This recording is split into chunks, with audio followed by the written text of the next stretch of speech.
Dia. Eu que agradeço muito. Eu me antecipei aí pedindo antecipadamente uma medida cautelar de absolvição, tá certo? Para que pudesse estar com vocês e o atraso aconteceu, mas graças a Deus não foi na dimensão que eu temia. Um privilégio para mim poder conversar na Câmara de Comércio Brasil, Grã-Bretanha, aquilo que tem sido a Britican num sentido importante como um espaço de diálogo para empreendedores, para aqueles que vêm investir ao Brasil, para a abertura do mercado britânico também ao nosso país. Estou muito feliz, muito obrigado por me acolher aí, uma satisfação imensa. Bom, excelente, deputado, muito obrigado. Eu gostaria de abrir, então, formalmente o nosso evento e bom dia a todos. É um prazer estar aqui nesse importante fórum e encontro. Meu nome é James Morbel, sou presidente do Comitê de Agronegócios da Câmara Britânica, Britcham. Sejam muito bem-vindos a esse webinar que trará importantíssimos insights em um dos temas mais relevantes e discutidos em nossas agendas. De antemão, gostaria de agradecer a presença e disponibilidade do deputado Arnaldo Jardim. É uma honra recebê-lo neste fórum. Conte com a Britcham, seu corpo de associados e com nossos esforços para trabalharmos cada vez mais próximos em agendas sinérgicas.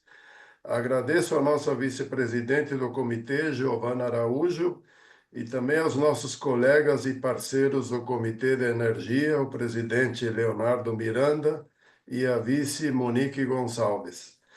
Falando da nossa Câmara, somos uma associação nacional sem fins lucrativos, cujo objetivo é incrementar as relações e negócios entre Brasil e Reino Unido, promover debates sobre o ambiente de negócios e atuar no desenvolvimento de oportunidades para as comunidades empresariais britânica e brasileira. Com 108 anos de atuação no Brasil, a Britcham, a Câmara Britânica, é a única Câmara de Comércio no país reconhecida pelos governos brasileiro e britânico, com escritórios em São Paulo, Rio de Janeiro, Paraná e Minas Gerais.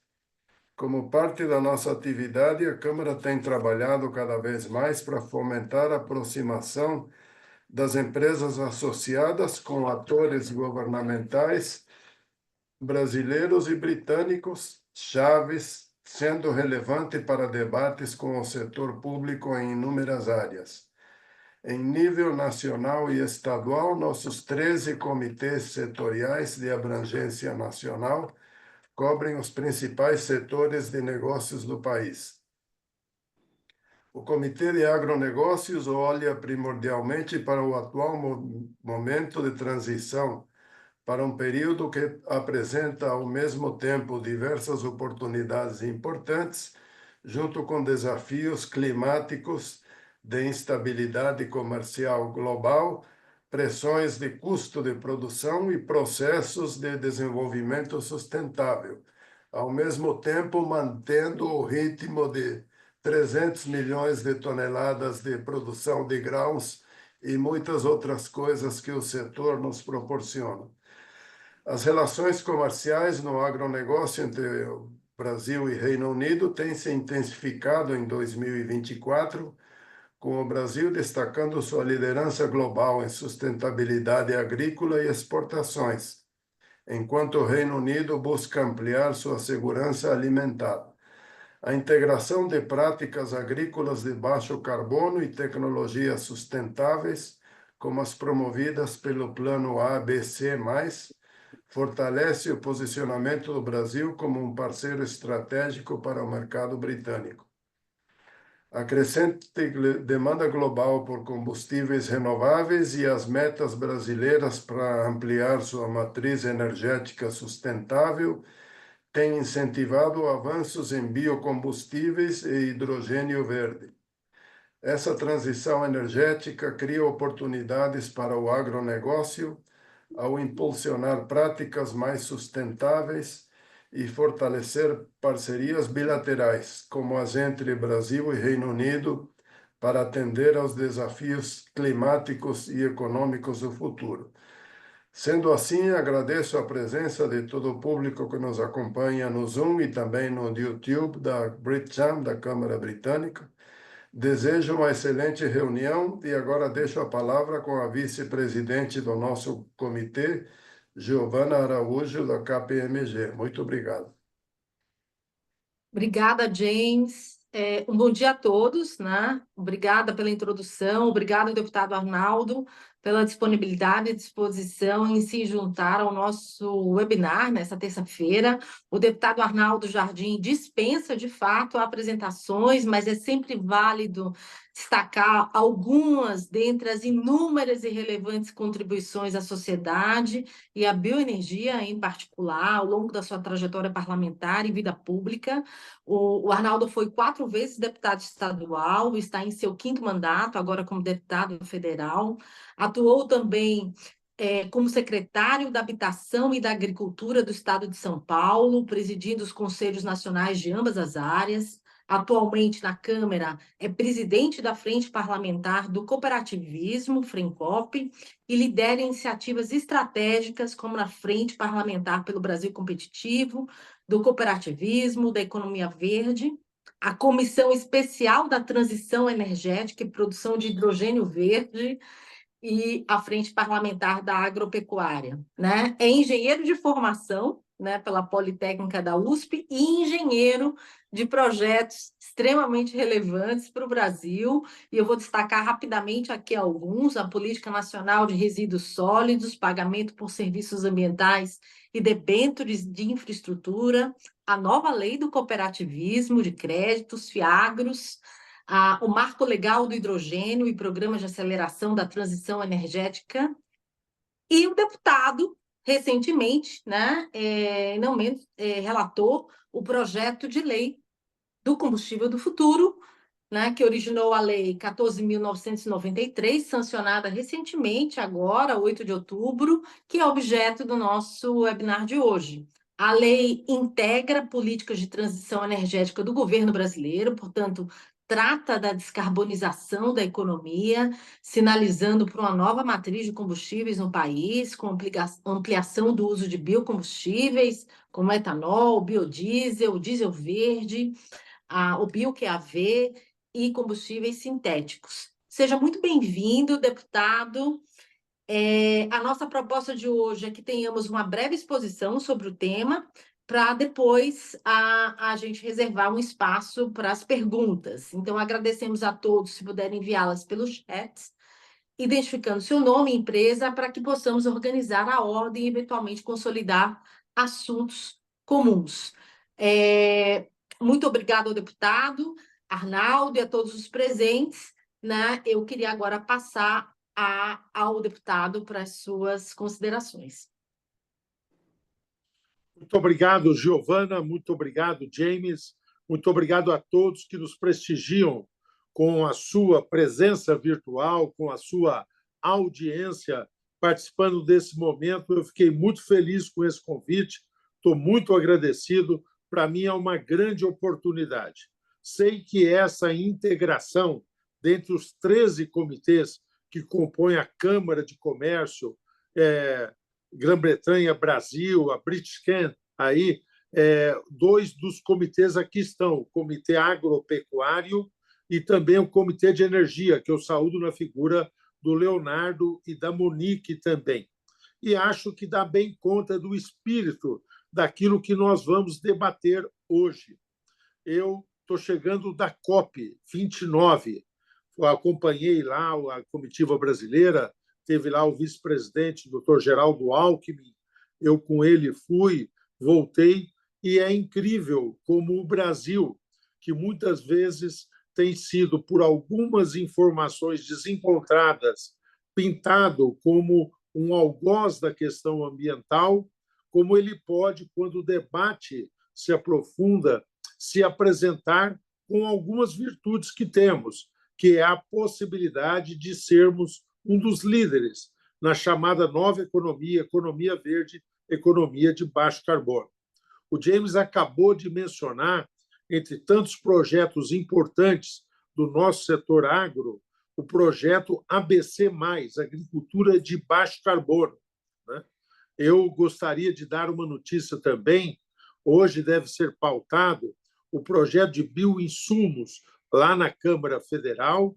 Ele já veio do Senado e, ainda que não votado hoje, ele deve receber emendas, mas nós rapidamente, James, vamos avançar para fazer com que aquilo que é uma realidade muito bacana já, o consumo de bioinsumos nos diversos aspectos do processo produtivo, ou até do bioinsumo pensado também como biopesticida, como algo que usa a natureza para combater inimigos ali naturais, no Brasil tem crescido a escala de 20% ao ano a sua utilização. Ou seja, o Brasil já é referência no uso disso, ou seja, eu estou querendo dizer de práticas sustentáveis de produção agropecuária, mas nós precisamos fazer mais. Muito gentil, a Giovana mencionou algumas frentes que eu tenho participado na Câmara, mas eu sou também vice-presidente nacional da Frente Parlamentar Agropecuária, que é a frente mais numerosa do Congresso Nacional, pela relevância que o setor agro tem para o nosso país. E aí eu entro direto numa questão que orientou, sem dúvida, todo o debate em torno da matéria denominada combustível do futuro. O Brasil, que produz no agro alimento, grãos, que produz proteínas, carnes, que produz fibras, o Brasil começa a produzir biocombustíveis. Isso foi retomado pela produção do etanol há já um certo tempo, pelo aprofundamento da experiência do biodiesel, e suscitou isso em fóruns internacionais um questionamento. Será que o Brasil, quando começa a produzir energia, agroenergia, então, além do alimento, da proteína, tá certo? Começa a produzir agroenergia, será que o Brasil vai, com isso, sacrificar ou comprometer o papel que ele pode ter na segurança alimentar, que é um dos grandes desafios do planeta? Ontem, a resolução do G20 abordou isso detalhadamente. Esse tema, infelizmente, voltou desde a época da epidemia da Covid como um tema relevante no debate internacional. E a nossa resposta não foi conceitual, foi prática. O Brasil aumentou a produção de alimentos e, ao mesmo tempo, aumentou a produção de energia. Particularmente nos biocombustíveis, e eu vou me referir à questão do biodiesel, nós temos uma virtuosidade, que é a soja, que é usada na produção do biodiesel, não é exclusiva, há outros cereais que são outras oleaginosas que são utilizadas, ou até o uso da gordura de origem animal, o sebo bovino, que é hoje responsável por cerca de 30% do bio produzido no Brasil, no biodiesel. O restante é soja, mamona, palma, diferentes variedades dos óleos vegetais. Como é que nós fizemos? O aumento do consumo do biodiesel fez com que nós produzíssemos, esmagássemos a soja e sobrasse ali o farelo de soja. E o farelo de soja vai aos confinamentos bovinos, às granjas de aves e suíno, e nós criamos com isso um círculo virtuoso para a produção de proteínas. Agora, abrimos um caminho também com o etanol, porque o etanol tradicionalmente produzido no Brasil, a partir aqui do meu interior de São Paulo, da minha região de Ribeirão Preto, que é também uma grande produtora, ele surge a partir da cana. Mas na última rodada que nós tivemos, quase 20% do etanol produzido no Brasil já vem agora do milho, tá certo? E o milho sobra o farelo de milho, ou o DDG, que é o subproduto que se tem e que dá também uma virtuosidade no consumo de proteínas de uma forma significativa, a sua utilização. e nós estamos ampliando. Então, dito esse cenário, primeira pergunta que se faz: dá para ampliar a produção de energia, de biocombustíveis, a partir do agro, sem comprometer a segurança alimentar? Sim, o Brasil demonstrou isso. Alguns dirão, puxa, mas precisa de mais regiões de plantio. É verdade. As regiões de plantio que nós estendemos, o cenário que nós traçamos, não é um cenário para avançar no bioma amazônico ou no bioma do Pantanal. É, basicamente, recuperar aquilo que nós temos de áreas degradadas, sujeitas hoje ou utilizadas originalmente para uma pastagem extensiva que nós podemos converter. O nosso noroeste aqui do estado de São Paulo, a região de Presidente Prudente, de Araçatuba, que muitos senhores conhecem e convivem, nós tivemos uma grande expansão da produção de etanol e não sacrificamos o plantel bovino daquela região, que é o maior do estado. Por quê? Porque a agricultura, a pecuária, migra de extensiva para intensiva, em confinamentos, com incidência, inclusive, ambientais muito favoráveis, porque o abate é mais precoce, o impacto ambiental, portanto, menor, ou seja, você vai fechando o ciclo nesse sentido. Então, respondida essa pergunta, nós nos dedicamos a buscar um marco legal para a ampliação dos biocombustíveis e para o cenário do combustível do futuro.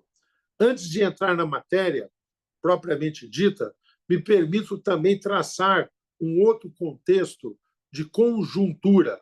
A Giovana, que é da KPMG, é uma grande consultoria especialista em visão estratégica, sabe que isso é necessário. Você não poderia ter, nós não poderíamos ter, uma legislação que fosse isolada.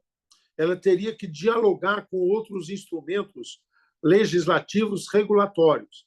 Então, o projeto Combustível do Futuro guarda uma sintonia com uma coisa bem-sucedida, uma legislação que foi muito efetiva no Brasil, que é a legislação do RenovaBio, onde nós instituímos toda uma situação peculiar. O RenovaBio é sofisticado. Recentemente, eu fiz um debate com o nosso presidente do Banco Central, de quem gosto muito, Roberto Campos Neto, e ele é um grande especialista nas chamadas moedas verdes. Como é que o setor financeiro tem participado desse esforço da transição energética, da transformação ecológica que o mundo vive? Que instrumentos tem discutido? São fundos vocacionados, tá certo? Cada vez mais surge isso, e nós temos moedas que surgem nesse contexto. A própria legislação que nós devemos votar ainda rapidamente na Câmara, estamos pretendendo votar hoje, mais tardar semana que vem, veio do Senado sobre o mercado de carbono, crédito de carbono, é uma das moedas nesse sentido. Você passa a instituir mecanismos que monetizam, portanto, criam uma relação de troca visível, que é concreta, para que isso possa ser feito. Nós temos no RenovaBio CBIOS. Então, guarda a coerência do combustível do RenovaBio, o combustível do futuro, com o RenovaBio. Guarda a coerência com o programa Mover. O que é o programa Mover? É um programa que mobilizou, há empresas, inclusive britânicas, que estão muito nesse esforço, no setor automotivo, e nós tivemos aí uma grande aplicação. Ele sucedeu o chamado Inovar Alto, Rota 2030, tem agora o programa Mover, que é uma orientação de inovação tecnológica para o setor automobilístico. Dialoga com o combustível do futuro. Nós não poderíamos ter uma legislação de combustível sem ter a compatibilidade com o diálogo com entidades, não só na legislação, mas entidades como a Anfávia, o Sindipes, que participaram detalhadamente de todo o projeto e estão sintonizados com esse. Ou seja, produzir um combustível que tem aderência com a evolução automotiva, com as características do motor, da engenharia dos automóveis, dos veículos, dos caminhões, e assim sucessivamente. Guarda também uma compatibilidade, o projeto Combustível do Futuro, com todos os outros instrumentos de investimento na transição energética, com o Fundo Clima e outros que tais. Dito isso, eu quero saudar também uma outra condição de contorno, como a gente, engenheiro, adora fazer. Nós fazemos, são as condições de pressão e temperatura, para ver se tudo ali pode ser bem estabelecido. E essa condição de contorno veio por uma característica. Nós todos sabemos, vocês sentem, nós sentimos, todos, tá certo? Nós, estou dizendo, no parlamento, e isso vale para a Grã-Bretanha, vale para o Brasil, vale para o mundo, vale para o que aconteceu na eleição americana. Nós vivemos tempos de uma polarização e de uma radicalização política muito acentuada, tá certo? Em todo o mundo. Então, quando você produz novas diretivas, e aí é uma diretiva regulatória, você tem que ter o cuidado para que ela não seja um momento ou que seja de governo, que ela seja de Estado, que ela tenha perenidade, que ela tenha estabilidade, que ela dê a chamada segurança jurídica. Então, olha, dividir com vocês a alegria. Eu fui relator recentemente de 3 matérias, né? Uma mencionada pela Giovana, debêntures de infraestrutura, e ela tendo um impacto cada vez maior, sendo utilizado pelo setor financeiro. Sei que muitos do setor financeiro estão acompanhando aqui essa matéria, esse nosso diálogo. Depois, eu fui o relator da marco regulatório, como presidente da Comissão de Transição Energética da Câmara, e vou continuar nessa função a partir dos 2 próximos anos, que são a segunda metade do momento legislativo. O novo presidente da Câmara deverá ser o deputado Hugo Costa, o Hugo Mota. Eu, em diálogo com ele, ele reafirmou prioridade a esse tema e eu vou continuar à frente desta Comissão de Transição Energética. Nós fizemos um marco regulatório do hidrogênio de baixo carbono, do hidrogênio verde, tá certo? E produzimos aí o combustível do futuro. Sabem, meus amigos e amigas, qual foi a votação? Foi por unanimidade. Isso é muito relevante, porque quando você tem uma matéria, repito, em tempos de polarização, de debate muito acirrado, que você consegue fazer uma convergência, isso significa o quê? Que você tem garantia de que isso não é uma política de governo, é uma política de Estado, que aquilo que foi estabelecido será respaldado e permite a todos, e eu estou falando para muitos empreendedores, permite uma palavra que é chave, eu sei para os senhores e para as senhoras, que é previsibilidade, né? Quando nós aprovamos e traçamos um cenário em que o biodiesel, que está hoje em 14, vai a 15 em março, vai sucessivamente a 20, o que significa um crescimento da demanda de biodiesel de mais de 30%, isso dá um cenário de consumo para a soja, por exemplo. Então, houve uma pré-determinação de preços com relação a isso. A soja que vivia um momento de depressão de preço. Quando você tem, na questão do etanol, que hoje se mistura à base de 27, nós vamos num passo muito curto, já a 30, e depois vamos estabelecendo procedimentos para ir até 35, isso dá um sinal.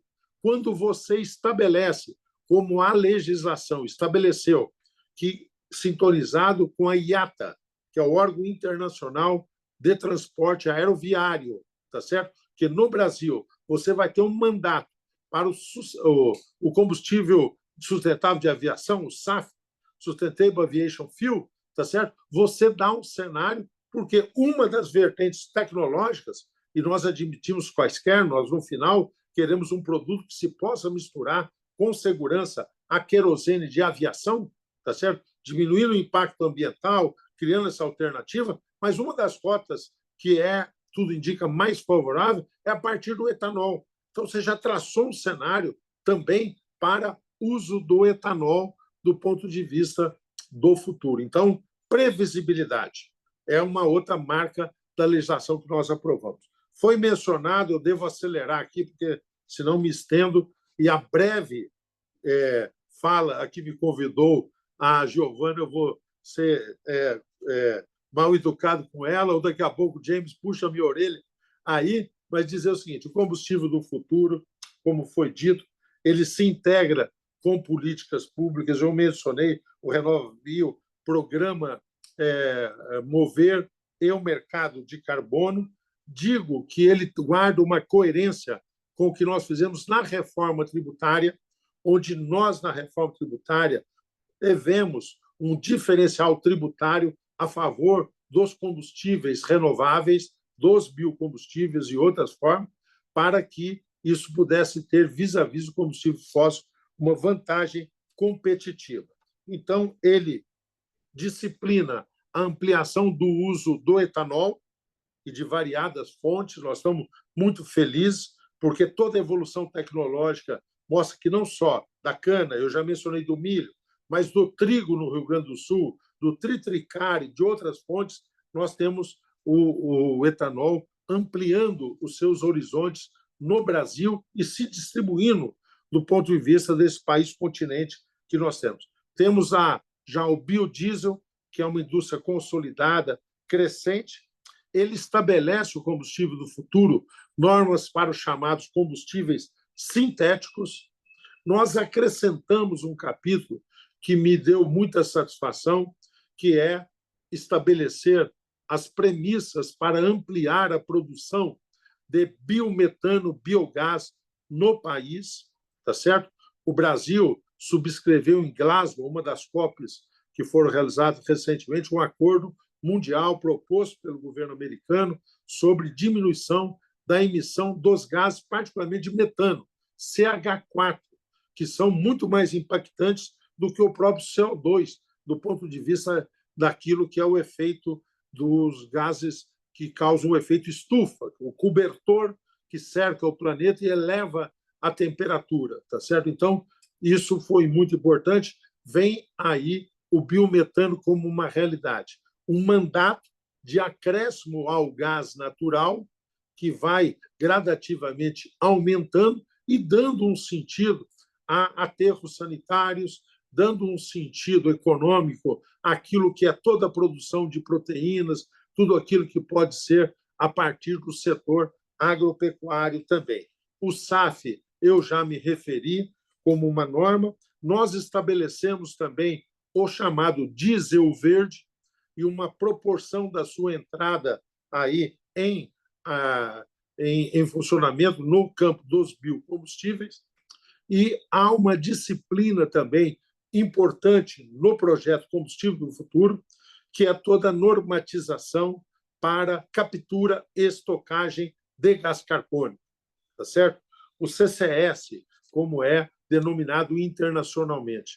Isso já se faz em alguns países, nós vamos ampliar o uso disso aqui no país, né? Eu poderia mencionar, em uma pergunta que sempre sobe, Arnaldo, e faltou alguma coisa? Faltou. Por exemplo, eu estou preparando, a partir de um debate na Comissão de Transição Energética, normas para o combustível marítimo, que muitos países do mundo, estimulados pela IMO, que é a organização internacional similar à IATA Aeronáutica, IMO, para a questão da navegação, estão estabelecendo premissas e nós podemos ter um papel aí muito relevante na questão do combustível marítimo. Do ponto de vista de legislação, ainda aguardo com muita ansiedade um projeto do qual eu fui autor, que é o denominado PATEM, Plano de Aceleração da Transição Energética, já votado pela Câmara. Agora, no Senado, já recebeu um relatório do senador, ótimo senador Laércio Oliveira. Está pronta a matéria para plenário e deve retornar à Câmara. Também conforma esse arcabouço regulatório que vai permitir aí concretizar investimentos aí neste segmento. E uma notícia também que eu quero compartilhar, se me permite, o James, a Giovana, o Leonardo e a Monique, que são, de alguma forma, aí, quem nos convidou e coordena esse encontro, pelo qual eu agradeço muito. Nós decidimos constituir, foi uma iniciativa minha particularmente, um monitor, que se chama Monitor Energia do Futuro, tá certo? É um espaço que nós temos aí, um site, Monitor Energia do Futuro, tem no Instagram, e esse monitor está acompanhando toda a questão de definição de infralegal, porque tem a lei, mas aí vocês sabem que a gente precisa de ir acompanhando. Então, isso significa decretos, porçarias, Nesse instante que nós estamos aqui, está se realizando no auditório lá do Ministério de Minas e Energia, em Brasília. Teve há 2 semanas um sobre a discussão da implantação da mistura do etanol e do biodiesel. Nesse instante, está se realizando lá no Ministério uma mesa redonda discutindo a questão do gás, do biogás, do biometano, tá certo? Como é que isso dialoga com outras políticas públicas sobre a questão do gás natural. Então, o Monitor Energia do Futuro, esse é o nome, ele dá conta de todo o debate infralegal para a implantação da legislação do combustível do futuro, dá conta de negócios, tá certo? A Eletrobras anunciou semana passada, com o fundo do Kuwait, uma parceria importante, tá certo? Nesse segmento.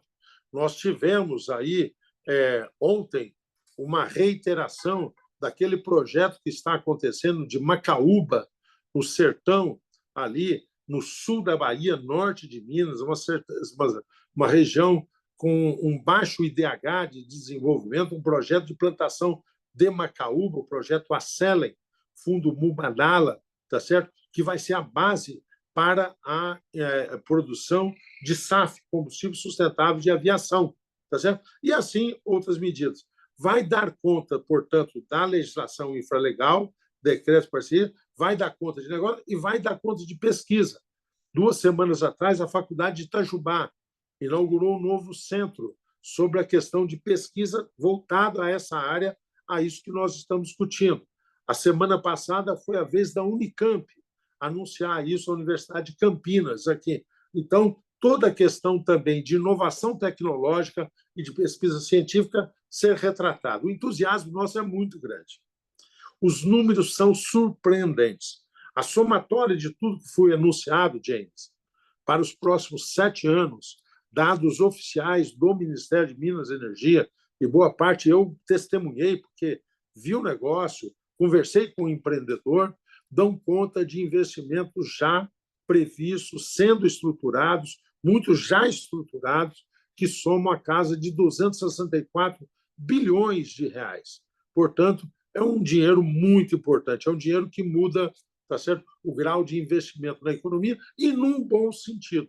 Por isso que lá na COP, tantos assuntos, mas teve muito relevo, eu participei de inúmeros painéis onde havia uma curiosidade e uma simpatia internacional por esse esforço que nós estamos fazendo na área do biocombustível. Então, mais uma vez, muito obrigado por essa oportunidade de expor e estou integralmente à disposição para dúvidas, para conversas que possamos ter aí. Muito obrigado. Muito obrigado, deputado Arnaldo. É muito interessante, né, as informações, seus insights. Já temos algumas perguntas aqui, mas talvez para a gente iniciar, né, essa sessão de perguntas e respostas, e trazer um pouco, né, essa visão, quer dizer, a lei do combustível do futuro parece que vai de encontro a uma vocação nossa, né? Olhando dentro da porteira da bioenergia, integração de alimentos e energia, olhando a agroindústria, nessa nossa ambição da biorefinaria, né? Mas estão previstos investimentos relevantes nos próximos anos. Então, deputado, se o senhor pudesse compartilhar um pouco a visão de como você enxerga, né, o impacto na cadeia de valor do agronegócio, o antes da porteira, o dentro da porteira, o depois da porteira. O senhor já antecipou aqui um pouco essa preocupação externa com esse posicionamento do agro no que tange à segurança alimentar, né? Como é que o senhor enxerga o impacto, então, dessa lei na cadeia de valor do agro? E se o senhor puder complementar, que tipo de oportunidade eventualmente existe aqui, né, para nessa discussão, nesse contexto aí bilateral, né, do Brasil e Reino Unido? Bem, muito obrigado aí pela pergunta. Quero até destacar que eu tenho aqui a companhia do Dr. Ziraldo dos Santos, que está aí no nosso acompanhando. Ele coordena a minha equipe de assessoria lá em Brasília, ele está falando lá direto do gabinete. Eu estou nesse instante aqui em São Paulo, tá certo? Mas ele pode, inclusive, e contribuindo aí, porque ele é um estudioso, tem dados que muitas vezes são mais detalhados do que eu possa ter. Mas eu queria, nessa pergunta tão relevante tua, Giovana, destacar 3 pontos. Primeiro, a produção da cadeia de biocombustíveis, diferente da cadeia de combustíveis de origem fóssil, ela é uma cadeia mais longa. Isso tem uma relevância extraordinária do ponto de vista de você pensar a incidência na economia e no desenvolvimento disso. Quer dizer, biocombustível, pela própria natureza, é plantar, colher anualmente, alguns mais de uma vez ao ano. No Brasil, você sabe, nós temos hoje área plantada do Brasil, onde nós praticamos a agricultura, aproximadamente 85 milhões de hectares. Qual é o tamanho do Brasil? Todos vocês sabem, mas é que tem gente que está assistindo, não estou falando para o James, para a Giovana, nem para o Leonardo, pela Monique, que tem esses dados, tá certo? Mas tem pessoas que talvez não tenham tão fresco. O tamanho do Brasil são 850 milhões de hectares. Nós temos plantado 85 milhões, 10% do território nacional, tá certo? E nós temos uma outra característica, além da possibilidade de ampliar isso, como eu falei, com áreas degradadas, é o fato de você ter isso cada vez mais disseminado no Brasil. Se antes o polo era um polo no sul-sudeste, tá certo? Hoje você tem toda a fronteira do centro-oeste, você tem toda a fronteira na região do Mato Piba, tá certo? Que pega ali Maranhão, Tocantins, Piauí e Bahia, com indicadores muito importantes do ponto de vista de produtividade também, que é uma região, então, muito dinâmica nesse sentido. Então, ele é descentralizada, a cadeia, tá certo? Ela é longa na sua formação. Por que ela é longa? Porque ela comporta, tá certo? Todo o preparo da terra anterior, depois a colheita, depois o processamento e depois a distribuição. Então, é uma coisa totalmente diferente do que você extrair petróleo de um poço, ir à refinaria e distribuí-lo, que é uma coisa que se faz ali mais pontualmente. Terceira característica, por que quando eu falei do monitor Energia do Futuro, eu destaquei o acompanhamento da inovação tecnológica e da pesquisa científica?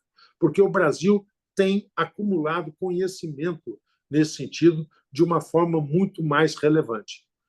Ah, Arnaldo, uma vez alguém me disse que teve um problema no biodiesel, porque teve um problema no motor do seu caminhão. É verdade. Então, nós estamos combinando toda a legislação com endurecimento de instrumentos de controle de qualidade, de monitorar todo o processo de fabricação. E isso tem melhorado também. Então, isso impulsiona no sentido da inovação científica, da inovação tecnológica e da pesquisa científica. Quando você tem algo já solicitado formalmente, que é, no caso, vou dar nomes, a JBS, que é um grande produtor de proteína mundial, solicitando que os seus caminhões possam funcionar à base de B100, ou seja, exclusivamente a partir do combustível oriundo do óleo, e no caso deles é do ser bovino, do óleo animal, da gordura animal, tá certo? Você tem algo que é um claro sinal nesse sentido. Quando você tem o grupo Amarge, que é um dos grandes hoje, uma das grandes trades de soja do Brasil e do mundo, tá certo? Quando eles pedem que seja os seus caminhões também poder funcionar à base de B100, e aí um B100 que é de origem de óleo vegetal, você tem um conforto com relação a essa questão. Mas você usou na sua pergunta, e muito apropriadamente, uma expressão biorefinarias. E eu estou muito entusiasmado com isso. Eu sou de um tempo antigo em que, quando surgiu o etanol, era o etanol de escala das grandes usinas e ainda existe, vai existir e tem muito sentido. Mas cada vez mais você pode passar a ter polos de produção local. Por exemplo, o biometano. Tem consórcios de cooperativas acontecendo no estado do Paraná, onde a cooperativa tem ali todos os seus, que a gente chama de os associados que fazem esse processo, que é o terceirizado ali, tem uma expressão que agora me fugiu nesse instante, nós até aprovamos legislar, mas aquele que é que faz o frango. Então, você dá o pintinho, dá a ração e a pessoa fornece ali. Você tem todo um cenário que você pode fazer uma coleta e produzir biometano. Eu fui verificar de uma empresa, no caso do setor de suíno, eu fui a Sorrinos, lá na Nutribras, onde a energia fecha ali a partir da produção do biometano dos dejetos exatamente das granjas de suíno. Então, você me perguntou sobre a cadeia, tá certo? Então, não vou... Primeiro, ela é longa, portanto, ela produz um resultado mais preciso. Segundo, ela é disseminada do ponto de vista regional. Então, não é uma coisa concentrada em uma região só. E terceiro, com esse conceito de evolução das biorefinarias, ele poderá ter um grande investidor, uma grande produtor, médio e pequeno. Então, abre caminho para que isso tenha também o pequeno intervindo numa série de outras iniciativas aí. O número geral que eu falei, e vou repetir a cifra, 264 bilhões, muitas vezes não contempla esse conjunto de iniciativas localizadas, ou seja, a coisa pode ser ainda mais significativa. Excelente, deputado.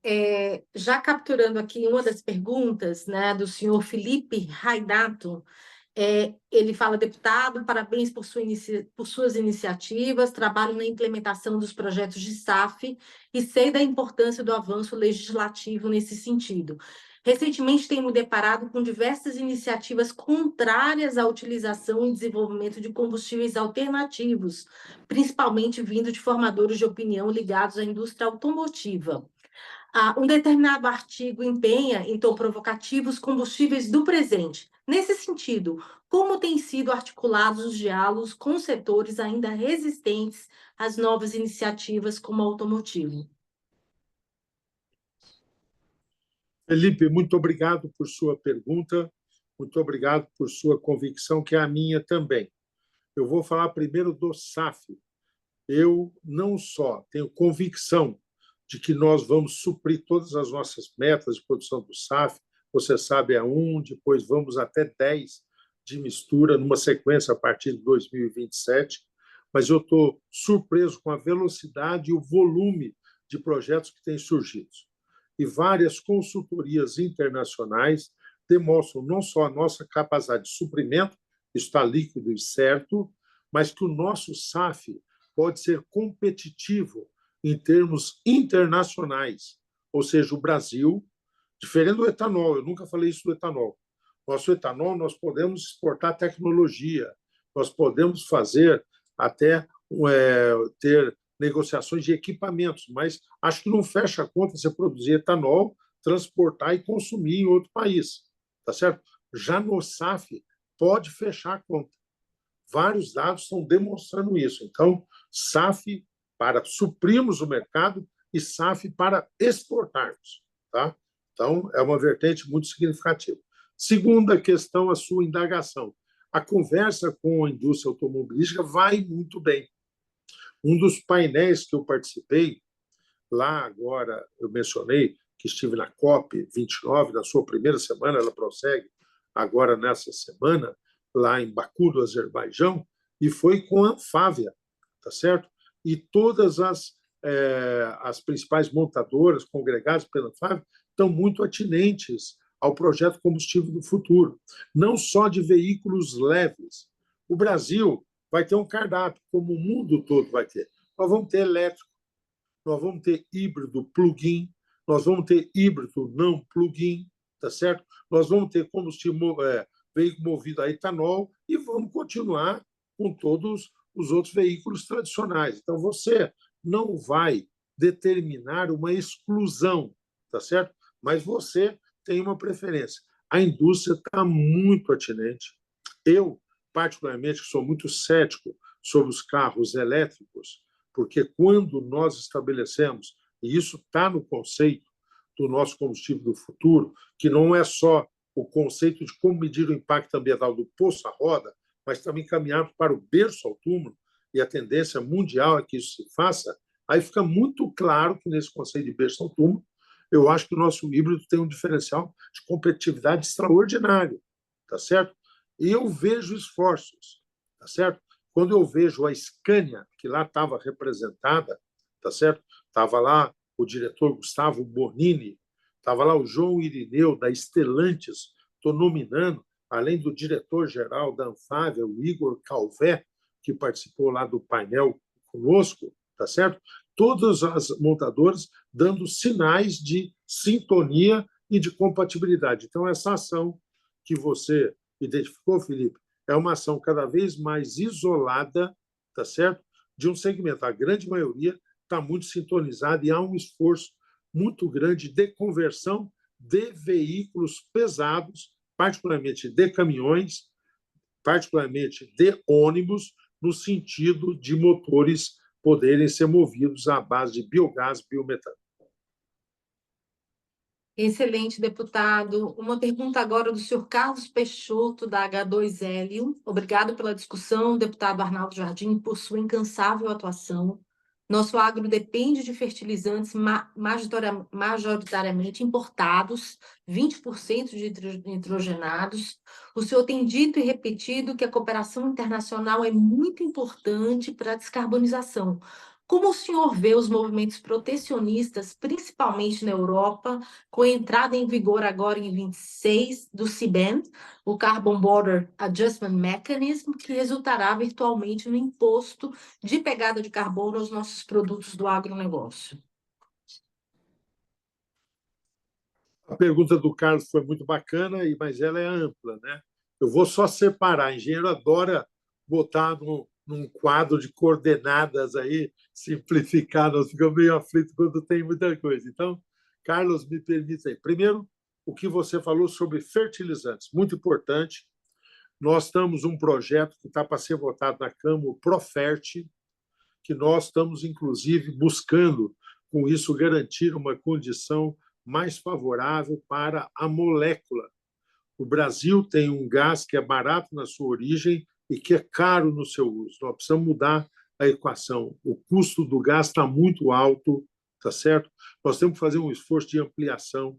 Os cenários de uso do biometano é para fornecer, é para injetar na rede, mas eu vejo o biometano podendo ser usado muito internamente no agro. Hoje, por exemplo, quando você vai calcular a pegada de carbono, e o CBAM é basicamente isso, ele mede a pegada de carbono no processo produtivo, tá certo? Você vê o peso que tem o uso do diesel na produção do etanol. Arnaldo, explica melhor. É porque as colheitadeiras, os caminhões de transporte dentro da usina usam diesel. Então, isso impacta depois quando você vai fazer o cálculo da pegada de carbono na produção do etanol. Tá certo? Se você retirar esse impacto do uso do diesel, vai ser extraordinário. E muitos já estão fazendo isso. Nós temos uma experiência que é talvez a mais avançada, é a da Cocal, aqui no nosso interior de São Paulo. Eles têm uma usina em Narandiba, outra usina em Paraguaçu, e eles estão sendo muito enfáticos nesse caminho aí. Eu acho que todo o setor, os diferentes grupos entrarão por aí. Então, nós vamos ter aí todo um desafio. Mas você perguntou, foi do fertilizantes. E aí, quando eu disse que a nossa legislação combina com outras que nós tratamos recentemente, isso tem a ver com o hidrogênio verde, o hidrogênio de baixo carbono. A planta da Atlas, lá em Uberaba, no Triângulo Mineiro, tá certo? Ou aquilo que foi a situação triste que nós estamos vivendo com a Unigel, que teve que fechar a sua planta por questões de competitividade ali na Bahia e no Sergipe, e são, por excelência, locais para oferecer, particularmente, fertilizante nitrogenado, tá certo? A partir dessa vertente do nosso hidrogênio de baixo carbono. Então, é isso mesmo. O hidrogênio de baixo carbono não é para ser só exportado, pode ser eventualmente, mas ele tem 3 segmentos que ele impacta muito imediatamente. Na descarbonização dos transportes, pode ser, vamos dizer, daqui a muito tempo, não, mas perto do que se imagina. E 2, na questão do aço verde, que eu acho que aí o Brasil pode ter uma questão de competitividade muito favorável nós não continuarmos com a situação de o nosso minério ir à China, voltar sob a forma de aço aqui, e de um aço produzido lá com o uso de carvão.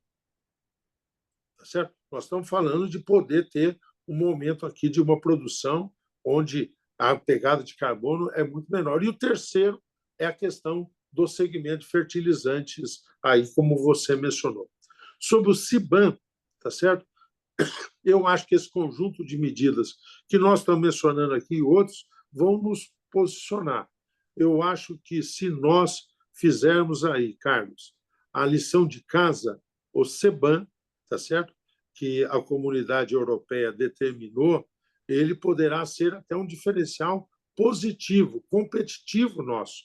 Ou seja, nós podemos oferecer produtos com uma pegada de carbono que poucos países poderão oferecer algo similar. Excelente, deputado. Mais uma pergunta agora do Thomas Lucena, da BP. Bom dia, aqui é o Thomas Lucena. Deputado, o senhor mencionou brevemente o sucesso que foi a criação de mecanismos de remuneração dos atributos ambientais dos biocombustíveis, tal como o RenovaBio e a Lei dos Combustíveis do Futuro. Parabéns pelas iniciativas que certamente irão destravar novos investimentos. No caso do biometano, como a regulamentação deve tratar a questão dos certificados de origem e a sua coexistência com os CBIOs? Há algum risco de dupla contagem?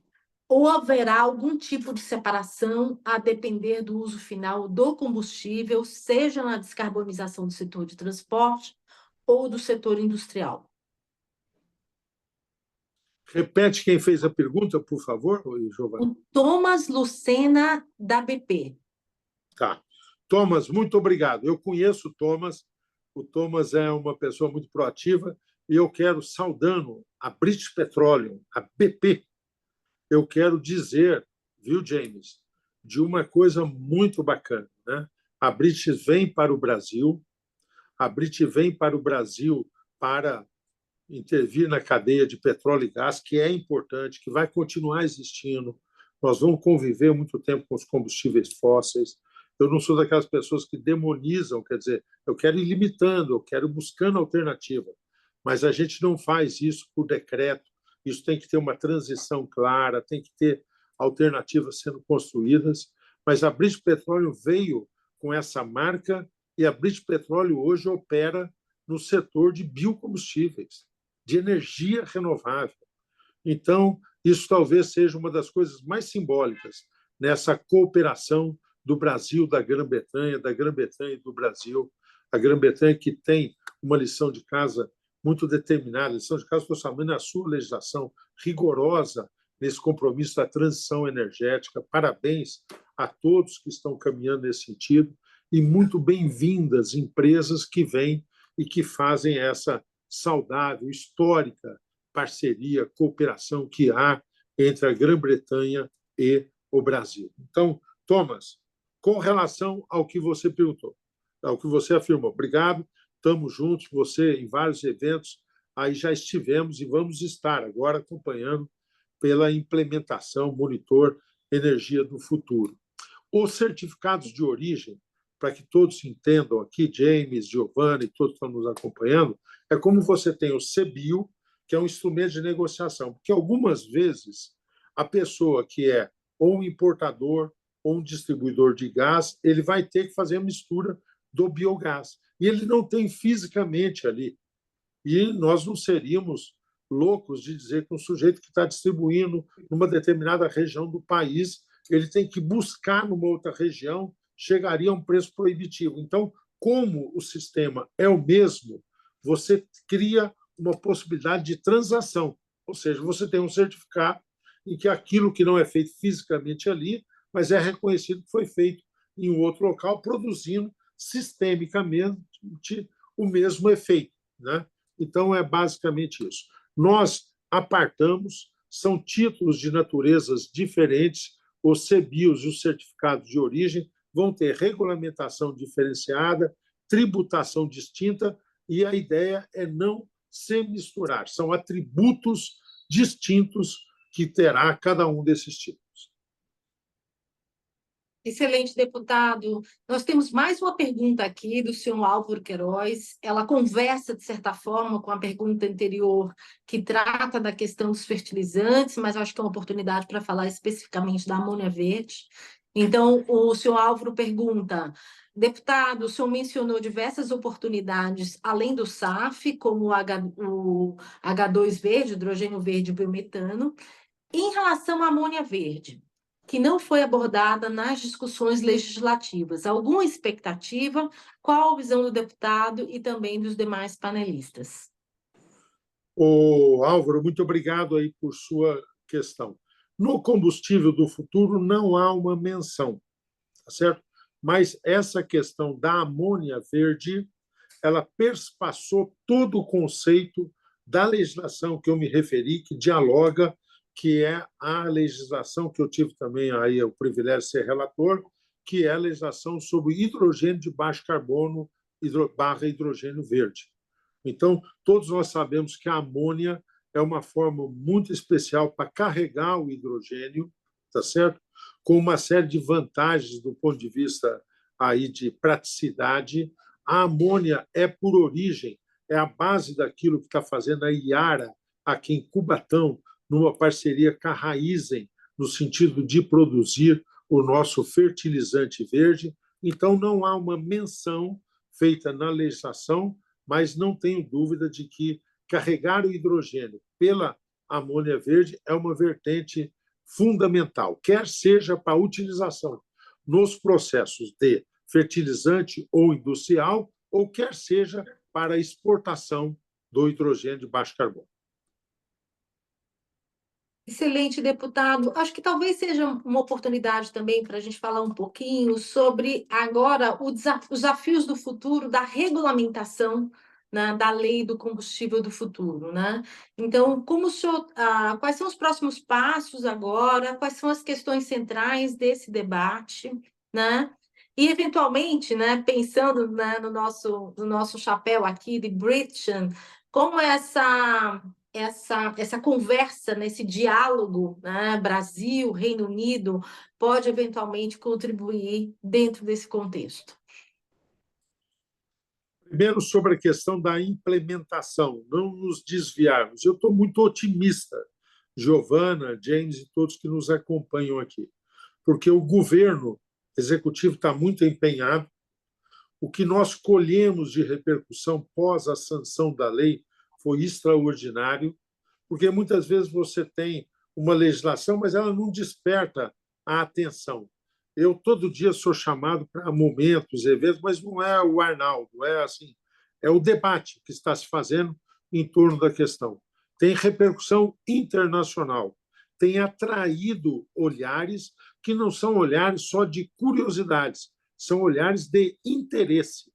Interesse ambiental, porque é uma vertente que pode se oferecer como uma experiência para outros países, é uma vertente do ponto de vista de negócios, de investimentos, de empreendimentos, tá certo?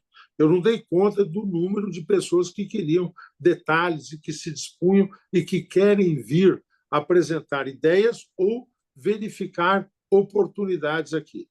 Se vocês aqui da Câmara, a partir desse nosso diálogo, acharem que a gente devia fazer um dia uma coisa mais vocacionada, olha, pegar um desses assuntos, vamos pegar o SAF e ver que oportunidades tem, convidar algumas empresas que têm interesse, eu tenho total disponibilidade, tá certo?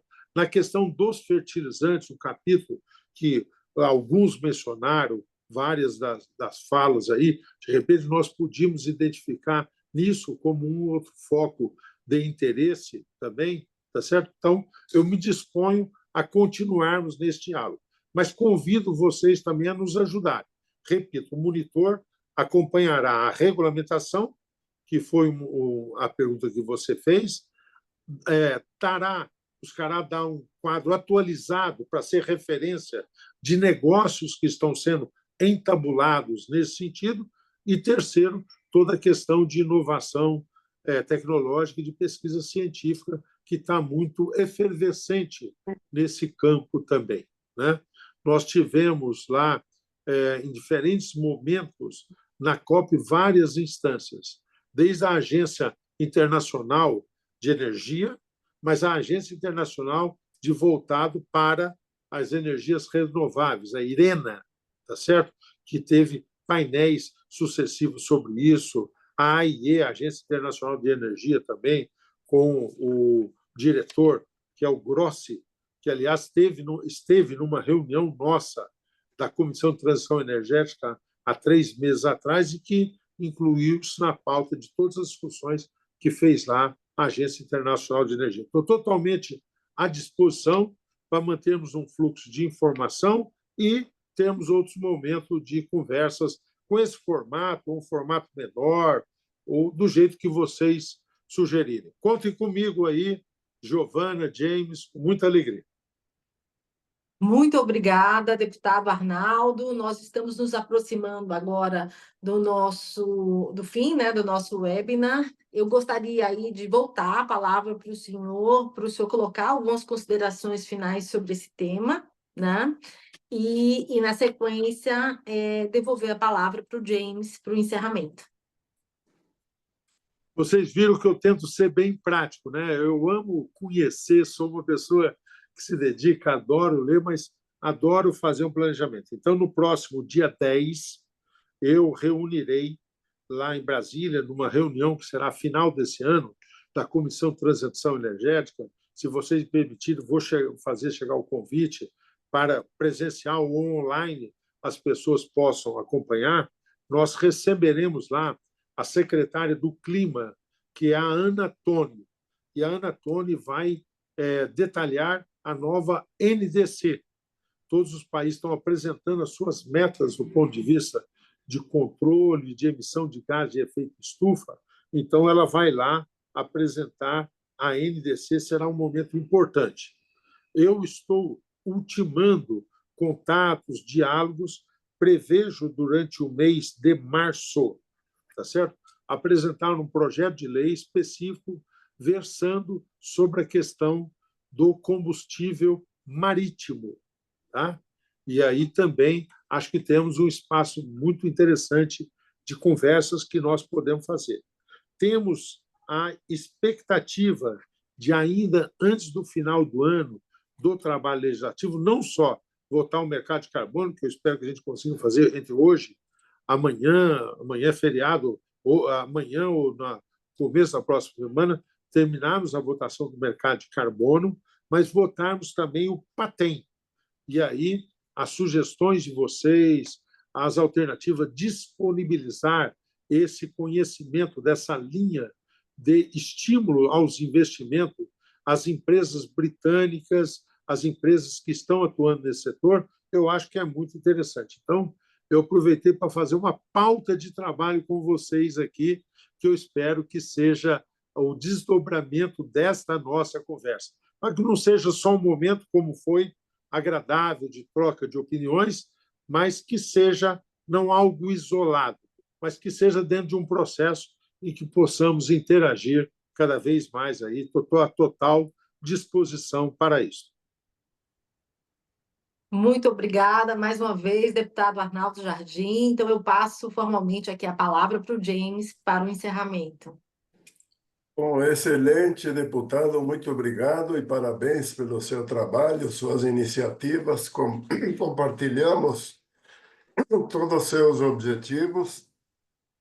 Tenho alguns comentários adicionais, por exemplo, o senhor se referiu à imagem do Brasil no exterior e nós estamos à disposição de colaborar no que for possível para evitar que o Brasil, que tem uma ficha impecável na área ambiental, que essa ficha venha a ser prejudicada por interesses comerciais ou por outro tipo de interesses que a gente vê, às vezes, aparecendo transvestido dessas questões ambientais.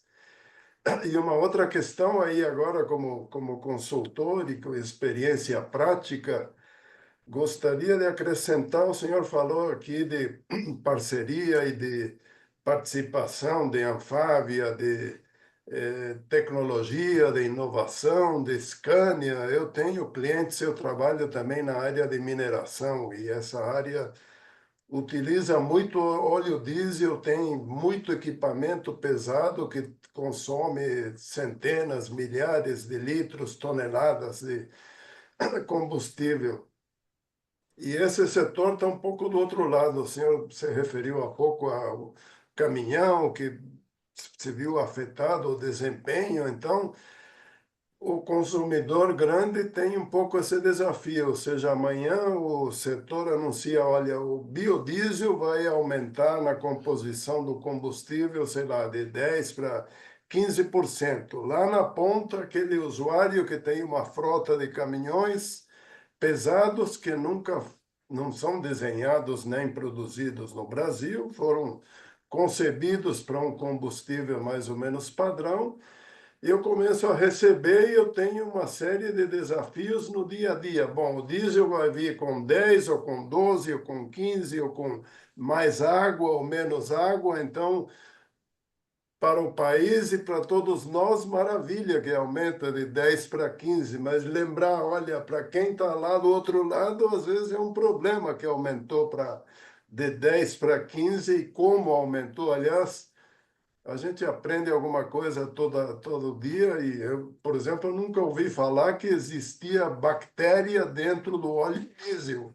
E existe e é um problema que tem que lidar, mas muito obrigado novamente, excelente seu trabalho, parabéns e muito obrigado pela sua disponibilidade para estar aqui conosco hoje. Ô, James, eu quem agradeço, e se eu pedir que não fosse um momento, mas fosse um processo e que a gente caminhasse junto à tua fala, eu falei de debatermos a NDC, acompanhe junto conosco o PATEM, a implementação pelo Monitor Energia do Futuro dessa legislação. Eu mencionei o combustível marítimo e você acrescentou outros temas. Nós temos na Câmara a Frente da Mineração Sustentável, ela é coordenada pelo deputado Zé Silva, eu integro a diretoria dessa frente. Eu estou vivamente interessado em marcar com você para discutirmos esses temas. Eu tenho acompanhado ali pelo Dr. Raul Jungmann, que é o diretor do IBRAM, os movimentos recentes. O IBRAM fez, há 2 semanas atrás, um grande encontro, foi feito até lá em Manaus, por uma coincidência de horário não pude ter. A Vale nos procurou, porque a Vale, você sabe, que é uma das grandes operadoras de logística hoje no país, com a sua escoamento do minério de ferro por ferrovia, está no processo de conversão dos trens para uso, tá certo, de biodiesel no trem, tá certo, de uma forma muito acentuada. Certamente você sabe disso com muito mais detalhes do que eu. E todo esse capítulo é verdade, por ser bio, tem bactéria, por ser bio, tem um prazo mais determinado, né? Então, tudo isso, vamos conversar. Ó, estamos marcando já uma sequência, aquilo que eu queria certamente ocorrerá aí, tá? Muito obrigado por essa oportunidade. Excelente.